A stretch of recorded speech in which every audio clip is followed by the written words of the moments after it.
Hello everyone, welcome to ChemUp Academy. So this gonna be your lecture number 2 for your series of class 11th, some basic concepts of chemistry, unit 1 that we are going through from NCERT. So it is available on YouTube, the first part and the second part is this. So you can write, we can write unit as some basic concepts of chemistry, and this is your lecture number 2. Though in the previous video I had said that you should go for lecture number 2 as your significant figures. So let me just stick to that. Is your significant figures, and this we shall call now as your lecture number 3. So let's call it as your lecture number 3.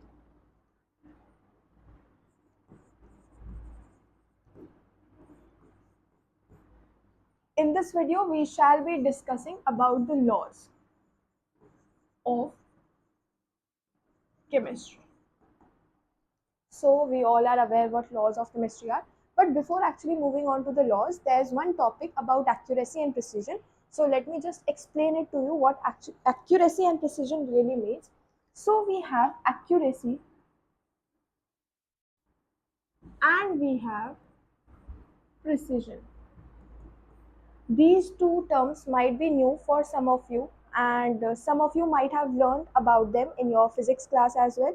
So accuracy level, accuracy का मतलब होता है कि आप कितना close हो किसी particular value के, जैसे कि आप कितना एक्यूरेट हो. Supposedly you have calculated an answer in your mathematics और वो आंसर आया है आपका अप्रोक्सीमेटली से 9 and the actual answer was 9.1. तो मोस्टली आपका जो आंसर होगा वो कहलाया जाएगा एक्यूरेट. वेर एज अगर हम प्रिसीजन की बात करते हैं तो हम बोलेंगे कि बहुत सारे बच्चे थे जिनका आंसर आया 8.1, 8.2, 8.3, 8.4 और जो हमारा करेक्ट आंसर था वो था अप्रोक्सीमेटली 9. तो बच्चों का आंसर आपस में तो बहुत ज़्यादा करीब है बट ट्रू वैल्यू से थोड़ा दूर है. तो अगर कोई चीज़ आपस में करीब होती है तो उसको बोलते हैं क्या, प्रिसीजन. तो इसको एक और एग्जांपल से वी कैन अंडरस्टैंड. एक्यूरेसी का अगर देखा जाए तो हम बोल सकते हैं closeness to the correct value, या फिर हम बोल सकते हैं करेक्टनेस ऑफ द वैल्यू. यहाँ पर आपके लिए टर्म्स का यूज किया जाएगा ट्रू वैल्यू एंड ऑल. तो ट्रू वैल्यू आपको पता होना चाहिए कि वो आंसर हमें चाहिए था, and one would be your experimental value और detrimental value. So that means जो आपका आंसर निकल के आया है. अगर हम बात करें प्रिसीजन की तो प्रिसीजन को हम लिख सकते हैं reproducibility of data, reproducibility of data, या फिर closeness of the data values with each other, or we can say closeness of data values with each other. Alright. तो ये थी थोड़ी बहुत एक्यूरेसी और प्रिसीजन की बात. इसी के लिए अगर आपसे एग्जाम में पूछ लिया जाता है कि what do you mean by accuracy, what do you mean by precision, तो for this you can represent it via example. अब आप लोगों ने बहुत बार देखा होगा आर्चरी जो लोग खेलते हैं, तो आर्चरी, तो उसी के लिए we can draw points. Archery अगर हम बना दें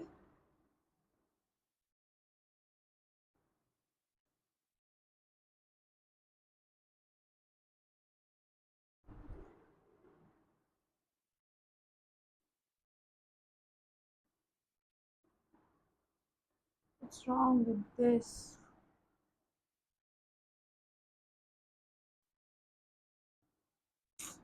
It's not correct.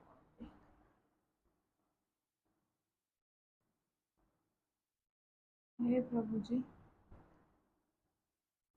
हम अपने आप बना लेते हैं.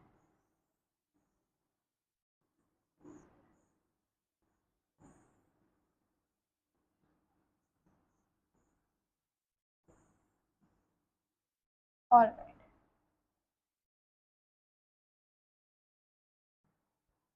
थोड़ा छोटा करना पड़ेगा because how will we write then.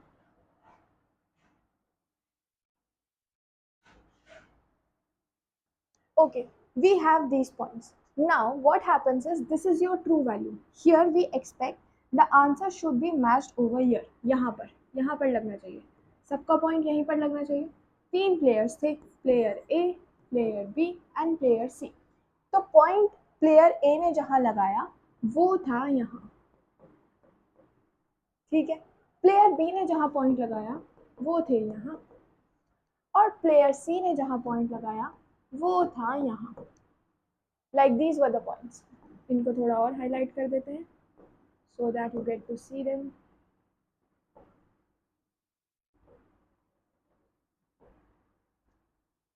यहाँ तो शायद आपको दिख ही जाएगा. And here we have these.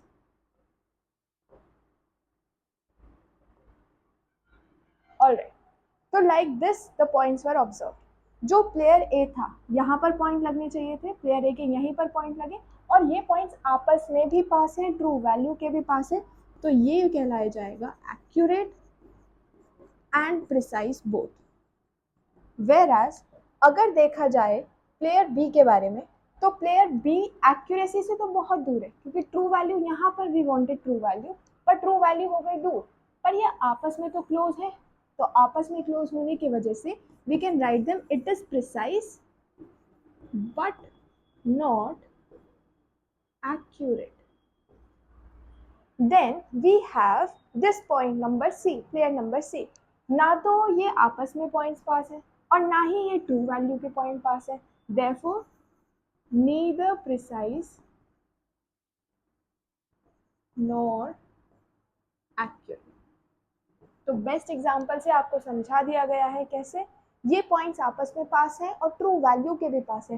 True value क्या थी, ये वाली, this is your true value. Bullseye जब तक नहीं होगी तब तक ट्रू वैल्यू नहीं माना जाएगा, तो इसी को बोलते हैं ना बुल्सआई. आर्चरी में we all want bullseye, we all want 50 points. So regarding to that there are points. तो 50 points इसको चाहिए थे, अच्छे मिले. यहाँ पर आपस में तो करीब है पर ट्रू वैल्यू से दूर है. Whereas अगर यहाँ पर देखा जाए तो आपस में भी करीब नहीं है और ट्रू वैल्यू के भी करीब नहीं है. Therefore neither accurate nor precise. और यहीं से हम एक और पॉइंट कंसिडर कर सकते हैं. क्या? We can say that all accurate data is precise but all precise data may not be accurate. इसका मतलब हुआ जितने भी आपके एक्यूरेट डेटा होंगे वो हर बार प्रिसाइज होंगे, जितने भी आपके एक्यूरेट डेटा हैं वो हमेशा प्रिसाइज होंगे, पर जितने भी प्रिसाइज डेटा हैं वो ज़रूरी नहीं है कि हर बार ही एक्यूरेट हो. तो this was all about your accuracy and precision. अगर इसके बारे में एग्जाम में पूछा जाता है तो if you will write this much you will get your 2 to 3 marks, क्योंकि 2 और 3 का ही आता है ये क्वेश्चन, उससे ज़्यादा का नहीं आता. Okay, coming to our actual topic for today, जिसके लिए हमने लेक्चर रखा है, that means the laws of chemistry. तो लॉज ऑफ केमिस्ट्री में जितने आपके एनसीईआरटी के अंदर लॉज हैं we will try to cover all. तो this comes our first law. First law says that law of chemical combination. Chemical combination के ऊपर इजी नोट्स हैं, these will be available to you on our telegram channel. For that you will have to join our telegram channel. Coming back, we have the first law, that means the law of conservation of mass. We have the first law. अच्छा, इसके लिए तो we can change our pen. We have our first law, that means law of conservation of mass. Law of conservation of mass का मतलब होता है, ये लिवॉइजर ने दिया था. तो law of conservation of mass का मतलब होता है मास can neither be created not destroyed. मतलब क्या हुआ, मतलब कि अगर आप कोई चीज़ बना रहे हो तो उसके बनाने से आपने कुछ रिएक्टेंट्स लिए होंगे. अब आपने रिएक्टेंट्स लेकर के उनको रिएक्ट करा दिया कोई भी कंडीशंस के अंदर, या फिर आप टेम्परेचर की, प्रेशर की, टेम्परेचर प्रेशर कोई भी आपने कंडीशंस के अंदर उन चीज़ों को रिएक्ट करा दिया। आफ्टर दैट रिएक्ट कराने के बाद you got certain sort of products. अब मैंने क्या किया, मैंने देखा कि इनका मास कितना है। सपोजिटली इनका मास आ गया x grams. I went to the products, products के पास गई, प्रोडक्ट्स के पास देखा तो mass was again x grams. जितने भी प्रोडक्ट रहे हों, प्रोडक्ट ए प्लस बी, यहाँ पर सी प्लस डी प्लस ई भी रहे होंगे, तो भी मास कितना था, x ग्राम, मास कितना, x ग्राम। तो जब दोनों के मासेस सेम आ रहे हैं तो इसी से हमने अंदाजा लगाया क्या, that mass can neither be created nor destroyed. तो mass can neither be created nor destroyed during the chemical reaction. आप कितना भी रिएक्ट कराओ, रिएक्टेंट्स का जितना मास था हर बार प्रोडक्ट्स का मास उतना ही रहेगा। This is what the chemical law of conservation of mass says. So this is used mostly in your physics and chemistry both. Then they have given an example. Here is your reaction. जहाँ पर they have taken 2 parts of hydrogen, means 2 gram of hydrogen they have taken. Then they have taken oxygen, that refers to 16. 2 plus 16 will give me 18. अभी आपको बता देंगे how to calculate 16, why I am taking 16, why I am taking 2. Let's calculate it for this. 2 it is there, and for water we know it is 18. For water, okay, for water it is 18, therefore it becomes our 36. Whereas for oxygen it was 18, for oxygen we'll take it into 2, and for hydrogen also 2 places are there, so we'll take 2, and thus it becomes 36 grams. So like this we have calculated the whole thing, and from this particular reaction we are able to see what, we are able to see that जितना reactant side पर था मास उतना ही आपका product side पर है।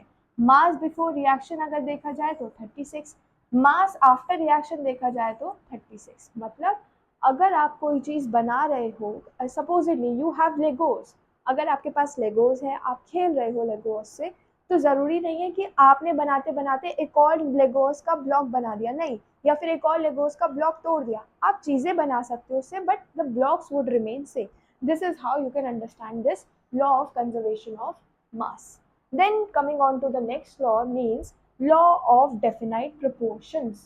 Constant composition या फिर definite proportions। मतलब definite proportions का मतलब हुआ क्या, अगर आपको 1 कप चाय बनानी है तो 1 कप चाय बनाने के लिए आप क्या करोगे, 1 चम्मच चीनी, 1 चम्मच टी लीव्स, या फिर हाफ कप मिल्क एंड और 1/4 कप ऑफ योर वाटर।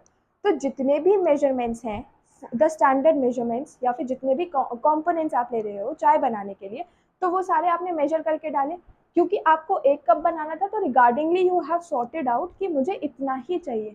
तो उसी के हिसाब से यहाँ पर आया है आपका डेफिनाइट प्रपोर्शंस, जो कहता है कि अगर आपके पास प्योर कंपाउंड है तो उसके अंदर के जितने भी एलिमेंट्स होंगे they would be having same constant proportions. Supposedly अगर हम वाटर की बात कर लेते हैं तो वाटर क्या कहता है, मेरे पास है H2O। वाटर कहता है आई हैव H2O, मतलब हर किसी का पानी में, whether it is river water, sea water, lake water, ground water, underground water, any sort of water, तो उससे क्या मिलेगा, this water would be having 2 of hydrogen and 1 of oxygen, 2 of hydrogen and 1 of oxygen. तो उनका मास अगर देखा जाए तो ये फिक्स प्रोपोर्शन में कंबाइन किए जाएंगे with respect to their masses, with respect to their masses. तो हाइड्रोजन का मास अगर देखते हैं तो it is 2 over here, and hydrogen का मास अगर ले लिया जाए तो 2 it will become, and for oxygen it is 16, for oxygen it is 16। 2:1 का अगर मास देख लिया जाए with respect to mass it becomes 2:16, और इसको आप और सॉर्ट आउट कर सकते हो टू रीच टू 1:8। तो कांस्टेंट प्रोपोर्शन, डेफिनाइट प्रोपोर्शन कहता है कंपाउंड बनाने के लिए जितने भी एलिमेंट्स होंगे वो हमेशा फिक्स रेशो या फिर फिक्स प्रोपोर्शन में कंबाइन करेंगे।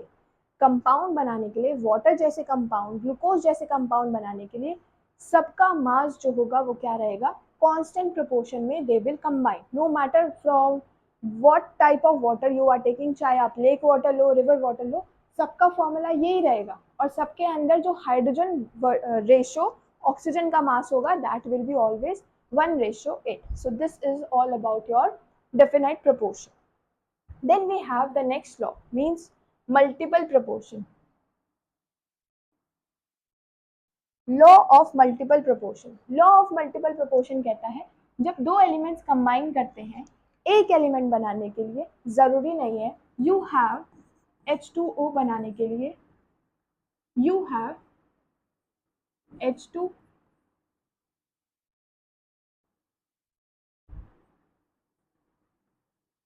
Plus O2 will give H2O. आपने एक के बना दिया. दूसरा कहता है आप बना रहे हो H2 plus O2 will give you H2O2. अगर मैंने ये दो चीज बना दी, जरूरी तो नहीं है कि हाइड्रोजन ऑक्सीजन मिलाने पर वाटर ही बनता है, हम और भी चीजें बना सकते हैं. तो अगर मैंने दो ही एलिमेंट्स को कंबाइन किया पर दो डिफरेंट चीजें बना दी हैं from the same elements I am getting two different compounds, more than one compound I am getting, that means they will always combine in fixed ratio of whole numbers. मतलब ये हमेशा whole number के fix ratio में ही combination होगा. जब भी आप chocolate लेते हो, take an example of chocolate, you can wrap a chocolate in whole paper, not that only a bit of paper. अगर आपको चॉकलेट रैप करनी है तो आप एक पेपर में रैप करोगे, आप दो पेपर्स में रैप कर सकते हो, तीन में रैप कर सकते हो. क्या आप 3/4 पेपर में रैप कर सकते हो? नहीं. आप 5/6 पेपर में रैप कर सकते हो? नहीं. So that is the difficult part, क्योंकि वो रैप नहीं होगा पूरा.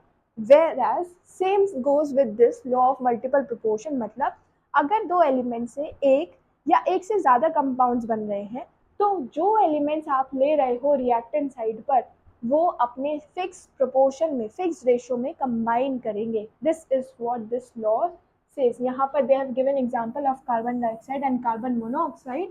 कार्बन डाइऑक्साइड के लिए they have taken C plus O2 will give you CO. C plus O2 will give CO2. Like this they have taken. तो कार्बन लिया और ऑक्सीजन लिया. Whereas कार्बन डाइऑक्साइड के लिए they have taken carbon, they have taken oxygen. Carbon का मास देखा जाए तो we have fixed mass of carbon. Oxygen का मास देखा जाए तो it is in ratio. Carbon का मास तो दोनों में सेम है, यहाँ भी 12 है, यहाँ भी 12 है. यहाँ पर अगर ऑक्सीजन का मास देखा जाए वी आर टेकिंग हाफ, तो ऑक्सीजन का मास देखा जाए तो over here it is 16, whereas यहाँ पर ऑक्सीजन का मास देखा जाए तो इट इज 32. अगर इसका और इसका रेशो देखेंगे तो रेशो आएगा 1, इस वाले का और इस वाले का रेशो देखेंगे तो रेशो आएगा 1:2. तो this is what the multiple proportions means. पर रेशो हमेशा रहेगा क्या? होल नंबर्स के अंदर. You won't be getting ratio like this. No, such are not valid. Instead whole number ratios are valid. So this is what they are saying कि जब भी आप कंबाइन करोगे तो आपका जो मास रहेगा वो आएगा आपका प्रोपोर्शन में बट होल नंबर्स में. Then you have, this is the key point. Okay, then we have Gay Lussac's law. ये लॉ बेसिकली आपके गैसियस वॉल्यूम्स के ऊपर डिपेंड करता है. आपको याद कैसे करना है? आप याद करोगे here they are saying gaseous, तो ये G for gaseous and G for gay. ठीक है, तो G गेल-यूसैक्स लॉ.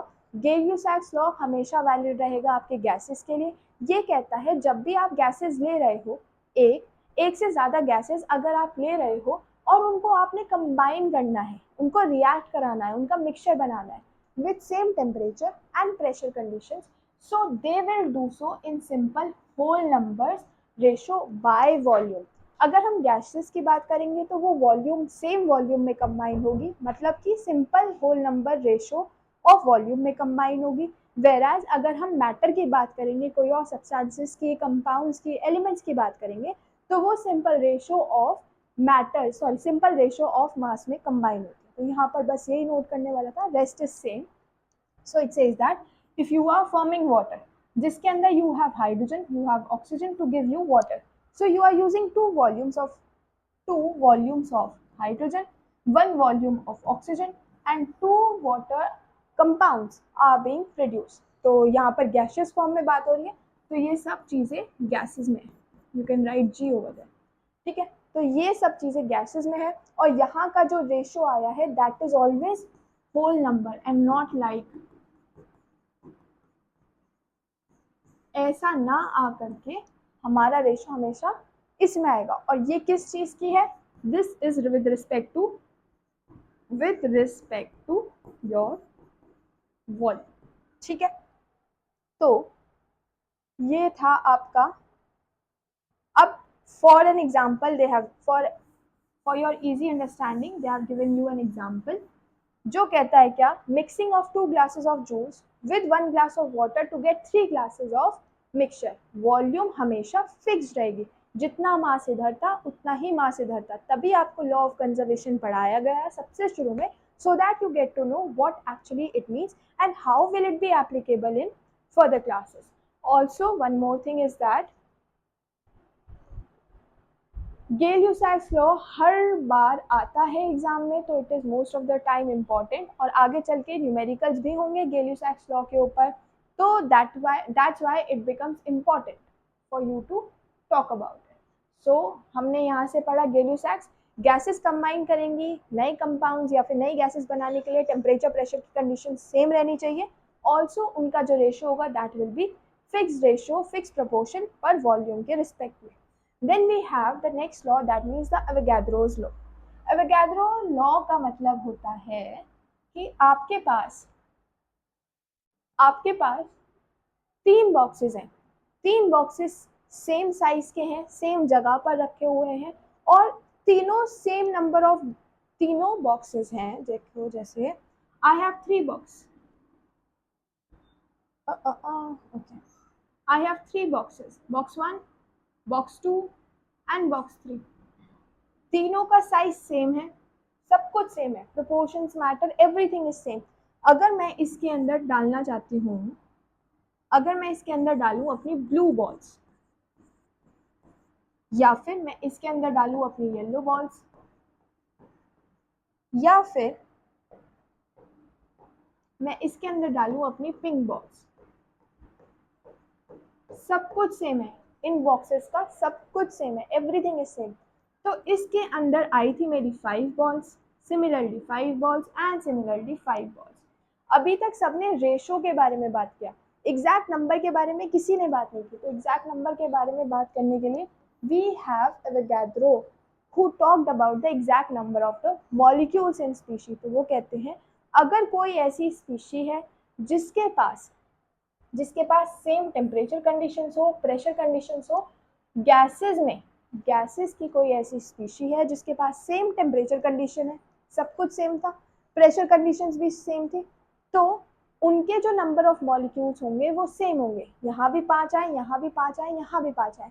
तो ये वाली जो गैस हो सकती है मेरी हाइड्रोजन हो सकती है, ये मेरी गैस ऑक्सीजन हो सकती है, ये मेरी गैस कार्बन डाइऑक्साइड हो सकती है।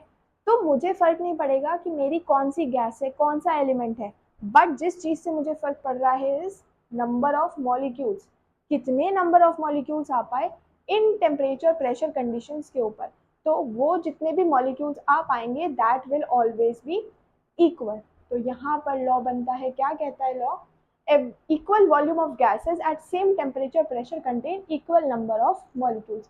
तो बस यहीं से याद रखना है, इक्वल नंबर ऑफ मॉलिक्यूल्स की बात करी थी सबसे पहले एवोगाड्रो ने, बाकी सब simple ratio of masses and volume की बात कर रहे थे। Okay, then we have Dalton's atomic theory. You can mark this theory as important because इसके postulates ही कुछ ऐसे हैं। पहला postulate इसका कहता है, डाल्टन का atomic theory का पहला postulate कहता है क्या, matter is made up of tiny particles called atoms। हमें पता है जो मैटर होगा वो छोटी छोटी स्पीशीज से बना है और उन छोटी स्पीशीज को बोल रहे हैं एटम। जहां पर हमने लॉ ऑफ कंजर्वेशन पढ़ा था तो हमने सीखा था atom can neither be created not destroyed. वहीं से ये आपका एक्सपेरिमेंटल लेवल का सेकंड पॉइंट बन जाता है जो बताता है law of conservation of mass with respect to atom we are talking। then it says that atom of same element are identical in mass and properties। मतलब अगर मैंने एलिमेंट लिया एक तरफ H2, दूसरी तरफ I've taken O2, सॉरी दूसरी तरफ भी H2 लिया, अगर सेम एलिमेंट्स हैं तो इसका properties and properties of this are same, क्योंकि सेम ही एलिमेंट की बात कर रहे हैं तो सेम. सपोजिटली आप शुगर खरीदने जाते हो, if you are buying sugar from Zepto and you are buying sugar from nearby store, तो दोनों शुगर सेम ही तो होंगी, बिकॉज इट इज शुगर तो it has to be same. तो बस वही बात कह रहे हैं. Next is atoms of different elements have different masses and properties. अगर बात करो, आपने जेप्टो से ऑर्डर किया है एक चिप्स और आप अपने साइड स्टोर से एक ले आए हो कुरकुरे, तो चिप्स और Kurkure will they not be different? Similarly, will hydrogen and oxygen won't be different in properties and everything? So same बात. Then we have the next thing which says that atoms combine in simple whole ratio to form compounds. मतलब अगर हमें compounds बनाने हैं तो सबका compounds का जो रेशियो होगा that will always be fixed. compounds का जो रेशियो होगा वो हमेशा रहेगा फिक्स. तो लॉ ऑफ कांस्टेंट प्रपोर्शंस अगर हम बात करें तो यहाँ पर आएगा, बट क्या होना चाहिए आपका, वो होना चाहिए आपका सिंपल होल नंबर रेशियोज में. मतलब कि जब भी आप पानी की बात करोगे तो पानी में 2 हाइड्रोजन और 1 ऑक्सीजन ही रहेगा. आप कार्बन डाइऑक्साइड की बात करोगे तो 1 कार्बन 2 ऑक्सीजन ही रहेंगे. आप C6H12 की बात करोगे तो 6 कार्बन 12 हाइड्रोजन एंड 6 ऑक्सीजन ही रहेंगे. तो रेशियो रहेगा कुछ इस तरह. ठीक है. Then you have chemical reaction involve rearrangement of atoms. Atoms का बेसिकली रीअरेंजमेंट हो रहा है. जैसे कि अगर हम बात करें,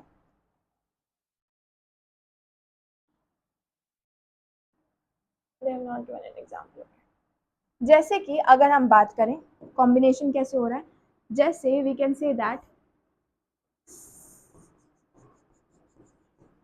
यहाँ पर अगर इन सबको रीअरेंज कर दिया जाए देन वील गेट, यूजुअली तो it is like CO2 plus H2O will give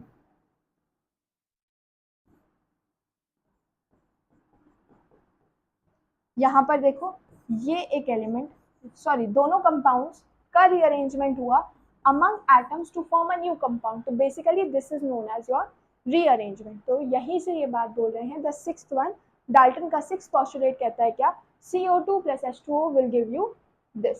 पर ये इक्वेशन आपको लिख के आनी जरूरी नहीं है. इट इज सिंपल इक्वेशन जो कि आप 10th क्लास में ऑलरेडी पढ़ के आ चुके. Okay, so this was all about your Dalton's atomic theory, and here we will like to conclude our video with this quick revisions of ours, in which it explains about all the laws that we have covered. That means the law of conservation of mass. Mass can neither be created nor destroyed. Constant proportions सब लोग combine करेंगे in fixed proportion में. For multiple proportions we have the simple whole number by mass ratios. Gay-Lussac, for gases it was, and since it was gases, therefore we'll talk in terms of volume. Avogadro always talked about gases and the molecules. Then we had the Dalton's atomic theory.